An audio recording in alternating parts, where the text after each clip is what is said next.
بسم اللہ الرحمن الرحیم۔ قربانی کا جانور کیسا ہونا چاہیے؟ قربانی کا جانور کیسا ہو؟ قربانی کے لیے یہ جانور مخصوص ہیں: بکرا بکری، مینڈا بھیڑ، بیل گائے، خلگا بھینس، اونٹ اونٹنی۔ ان کے علاوہ دوسرے جانوروں کی قربانی صحیح نہیں۔ قربانی کے لیے بکرے کی کم از کم عمر 1 سال، گائے کی 2 سال اور اونٹ کی 5 سال ہے۔ اس سے کم عمر والے جانور کی قربانی درست نہیں۔ 6 ماہ کا دمبا اگر اتنا موٹا اور فربا ہو، 1 سال کے برابر دکھائی دیتا ہو تو اس کی قربانی درست ہے۔ ان جانوروں کی عمر مذکورہ عمر سے زیادہ ہو تو بدرجہ اولا جائز بلکہ افضل ہے۔ بکرا 1 سال سے کم، گائے 2 سال سے کم اور اونٹ 5 سال سے کم عمر ہو تو ان جانوروں کی قربانی درست نہیں۔ گائے اور اونٹ کی قربانی 7 افراد کی جانب سے کرنا درست ہے۔ بکرا بکری مینڈا بھیڑ میں سے ایک جانور ایک شخص کی جانب سے ہونا چاہیے اور بیل گائے، خلگا بھینس، اونٹ اونٹنی میں سے ایک جانور 7 اشخاص کی طرف سے دیا جا سکتا ہے، یعنی 7 آدمی شریک ہو کر ایک بیل یا گائے یا اونٹ وغیرہ کی قربانی کریں تو درست ہے۔ جن عیوب کی وجہ سے قربانی درست نہیں۔ قربانی کے ذریعے بندہ اللہ تعالیٰ کی بارگاہ میں قرب حاصل کرتا ہے، لہذا قربانی کے لیے ایسے جانور کا انتخاب کرنا چاہیے جو فربا، صحیح و سالم، جو صحیح سالم ہو اور اندھا لنگڑا بیمار کمزور نہ ہو۔ مندرجہ ذیل عیب والے جانوروں کی قربانی درست نہیں: اندھا، کانا، لنگڑا، بہت دبلا، جو قربان گاہ تک نہ چل کر جا سکے، تہائی سے زیادہ کان یا دم یا سرین کٹا ہوا، تہائی سے زیادہ جس کی بنائی جاتی رہی ہو، بے دانت اور وہ جانور جس کے سنگے جڑ سے ٹوٹ گئے ہوں، البتہ ماں پیٹ سے پیدائشی جس کے سنگ نہ ہوں، اس کی قربانی درست ہے۔ جانوروں کے عیوب سے متعلق مسند امام احمد بن حنبل، اس میں حدیث مبارکہ ہے، حضرت سیدنا براء بن عازب رضی اللہ تعالیٰ عنہ سے روایت ہے، حضرت رسول اللہ صلی اللہ تعالیٰ علیہ وآلہ وسلم سے دریافت کیا گیا کن جانوروں کی قربانی نہیں کرنی چاہیے، تو آپ صلی اللہ تعالیٰ علیہ وآلہ وسلم نے ارشاد فرمایا 4 جانور۔ حضرت براء بن عازب رضی اللہ تعالیٰ عنہ نے فرمایا، اور میرا ہاتھ رسول اللہ صلی اللہ تعالیٰ علیہ وآلہ وسلم کے دست مبارک سے چھوٹا و کم تر ہے، چھوٹا و کم تر ہے۔ رسول پاک صلی اللہ علیہ وسلم کے دست مبارک سے چھوٹا و کم تر ہے ایسا لنگڑا جانور جس کا لنگڑا ہونا ظاہر ہو، کانا جس کا کانا ہونا واضح ہو، بیمار جس کا مرض ظاہر ہو، ایسا کمزور و لاغر جس کی ہڈیوں میں گودا نہ ہو۔ یہ حدیث پاک مسند امام احمد کی حدیث ہے، 19185 نمبر حدیث ہے۔ نیز یہ روایت سنن کبریٰ للبیہقی کتاب الاضحیہ باب ما وراء النہی اور حدیث نمبر 19767 میں ہے۔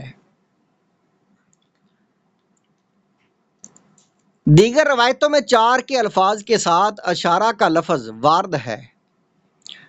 ارشادات مبارکہ و فرمودات عالیہ کے ساتھ صحابہ کرام علیہم رضوان نے حضور صلی اللہ تعالیٰ علیہ وآلہ وسلم کے حرکات و سکنات کو بھی جا بجا بیان فرمایا ہے۔ مذکورہ حدیث پاک میں حضرت براء بن عازب رضی اللہ تعالیٰ عنہ نے ارشاد فرمایا، ارشاد مبارک بیان فرما دیا، اور حضور صلی اللہ تعالیٰ علیہ وآلہ وسلم کے دست مبارک سے جو 4 کا اشارہ فرمایا اس کو الفاظ میں مذکور فرمایا، ان کے ادب نے اجازت نہیں دی کہ اپنے ہاتھ سے 4 کا اشارہ بھی کر دیں۔ عادت کے مطابق حضور صلی اللہ تعالی علیہ وآلہ وسلم کے مبارک ادا بیان کرنے کا جذبہ رکھتے ہیں، لیکن اشارہ مبارک کو نقل کرنے کے لیے ادب و احترام رکاوٹ بن رہا ہے۔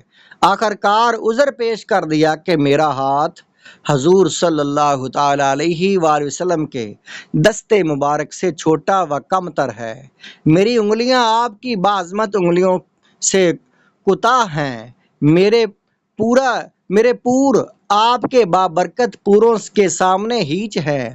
اس طرح صحابہ کرام نے امت کو شریعت مطہرہ کے مسائل بتلائے اور بارگاہ رسالت مآب صلی اللہ تعالی علیہ وآلہ وسلم کا ادب بھی سکھایا، جیسا کہ حضرت شیخ الاسلام بانی جامعہ نظامیہ علیہ رحمہ نے انوار احمدی میں تحریر فرمایا ہے۔ برا بن عازب رضی اللہ تعالیٰ عنہ نے جب اس واقعہ کو بیان کیا، ادب نے اجازت نہ دی، کیا حضرت صلی اللہ علیہ وسلم کے دست مبارک کی حکایت اپنے ہاتھ سے کریں۔ آخر عذر ظاہر کیا کہ میری انگلیاں چھوٹی ہیں، جن کو حضرت صلی اللہ علیہ وسلم کی انگلیوں کے ساتھ کچھ نسبت نہیں۔ اب ہر شخص سمجھ سکتا ہے کہ 4 کا اشارہ ہاتھ سے کرنے میں مقصود صرف تعین عدد ہے، ظاہراً نہ اس میں کوئی مساوات کا شائبہ ہے نہ سوء ادب، باوجود اس کے ادب صحابیت نے دست مبارک کی حکایت کو بھی گوارا نہ کیا، جس سے تشبیہ لازم آ جاتی ہے۔ اب دوسرے ادب کو اسی پر قیاس کر لینا چاہیے۔ انوار احمدی صفحہ نمبر 249۔ ذبح کرنے کا طریقہ۔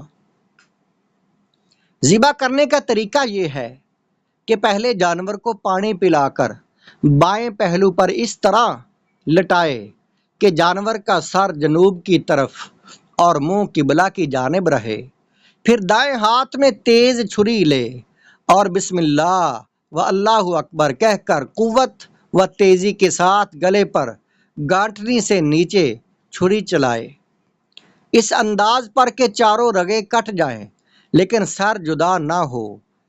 کاٹنا ختم ہوتے ہی جانور کو چھوڑ دے۔ ذبح میں ان 4 رگوں کا کاٹنا ضروری ہے: نرخرا جس سے سانس آتی جاتی ہے، مری جس سے کھانا پانی پیٹ میں جاتا ہے، دونوں شاہ رگیں جن میں خون پھرتا ہے اور جو نرخرے اور مری کے دائیں بائیں ہوتی ہیں۔ رد المحتار جلد نمبر 5 صفحہ نمبر 207۔ صاحب قربانی کا ذبح کرنا مستحب ہے۔ قربانی کے جانور کو خود صاحب قربانی کا ذبح کرنا مستحب ہے۔ اگر خود اچھی طرح ذبح نہ کر سکتا ہو تو کسی اور سے ذبح کرائے۔ ایسی صورت میں صاحب قربانی کے لیے بہتر ہے کہ ذبح کے وقت سامنے رہے، جیسا کہ کنز العمال میں حدیث پاک ہے۔ سیدنا علی المرتضیٰ رضی اللہ تعالیٰ عنہ سے روایت ہے کہ حضرت نبی اکرم صلی اللہ تعالیٰ علیہ وآلہ وسلم نے حضرت فاطمہ رضی اللہ تعالیٰ عنہا سے ارشاد فرمایا، اے فاطمہ اٹھو اور اپنی قربانی کے جانور کے پاس موجود رہو، سنو اس کے خون کا پہلا قطرہ گرتے ہی صاحب قربانی کی تمام خطائیں جو اس نے کی ہے معاف کر دی جاتی ہیں۔ سنو بروز قیامت قربانی کا جانور اپنے گوشت اور خون کے 70 درجہ اضافے کے ساتھ لایا جائے گا، پھر تمہارے میزان میں رکھا جائے گا۔ حضرت ابو سعید خدری رضی اللہ تعالیٰ عنہ آپ نے عرض کیا، یا رسول اللہ صلی اللہ تعالیٰ علیہ وآلہ وسلم، کیا یہ شرف و فضیلت اہل بیت کرام کے لیے خاص ہے؟ وہ حضرات تو ہر اس خیر و بھلائی کے حقدار ہیں جو ان کے ساتھ خاص کر دی جاتی ہے، یا یہ فضیلت اہل بیت کرام اور سارے لوگوں کے لیے عام ہے؟ آپ صلی اللہ تعالی علیہ وآلہ وسلم نے ارشاد فرمایا، بلکہ یہ آل محمد صلی اللہ تعالی علیہ وآلہ وسلم کے لیے خاص اور تمام لوگوں کے لیے عام ہے۔ کنز العمال کتاب الحج اور حدیث نمبر ہے 12671۔ قربانی کے معصور دعائیں۔ بسم اللہ واللہ اکبر کہہ کر جانور ذبح کرے اور کوئی بھی معصور دعا پڑھے۔ دعا سے متعلق امام طبرانی کی معجم الکبیر میں حدیث پاک ہے۔ سیدنا عبداللہ بن عباس رضی اللہ تعالیٰ عنہما سے روایت ہے، آپ نے فرمایا حضرت رسول اللہ صلی اللہ تعالیٰ علیہ وآلہ وسلم سفید و سیاہ رنگ والے 2 دمبے ذبح فرماتے۔